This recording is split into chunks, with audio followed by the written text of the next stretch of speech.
First, on CBS This Morning, Fortune magazine is revealing its list of the 50 most powerful women in business. At number 5 is Abigail Johnson, the CEO and president of Fidelity Investments. Number 4 is Ginny Rometty. She is CEO, chairman, and president of IBM.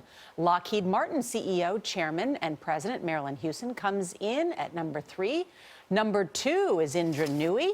She's the CEO and chairman of PepsiCo. And the most powerful woman for the second year in a row is Mary Barra. She is the CEO of General Motors. The most powerful women in business are in the new issue of Fortune. And Jennifer Reingold is the magazine's editor-at-large. Great to have you here. Thanks for having me. So why is Mary Barra number 1? Mary has done an incredible job in an incredibly difficult time. She came in right when the ignition scandal hit GM. People thought, the reputation effects would never be able to be recovered from, and she has brought it back. She was honest, she was forthright, she acknowledged what had happened, and she's led the company to record profits.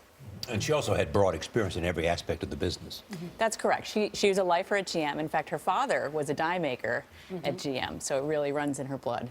Power comes in many forms, so I'm curious about what you're looking for. And it's interesting to see Hillary Clinton on the cover, but she's not on the list. That's right. So we are focusing on women who are in operating roles in business. We're looking at the woman's arc of her career, the size and importance of the business, and so forth. But Hillary, one could argue, is in fact going to be the most powerful woman in the world for business should she win the elections.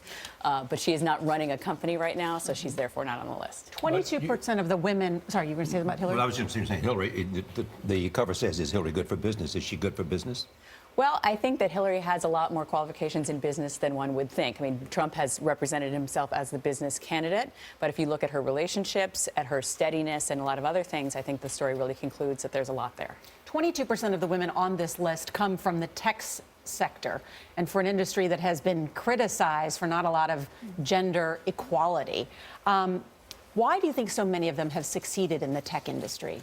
I think it's a little ironic to see that number. I was really surprised by it as well. But these are mostly women at very large companies who've worked all the way through. I think the problem that we see in the tech sector actually is more in the startup industry. You would think it would be better because there's so many younger people running those companies, but it's just not coming up through the kind of traditional STEM careers, and that's where we still have a problem. And Marissa Mayer off the list. That will be a shockaroo for a few people. Did it surprise you?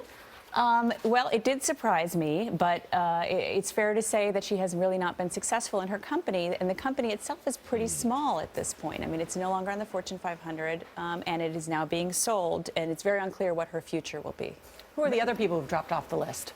Well, one is Sherry McCoy, who's the CEO of Avon. Again, a very, very accomplished executive who took a job that was possibly very difficult to succeed in. We call that the glass cliff, when women in particular, and we have numbers on this, are encouraged or perhaps don't have any other choice but to take the job that is the riskiest. Did you put Marissa in that category? I would put Marissa in this category, which is not to say that she didn't necessarily fail in the job. Her strategy did not work.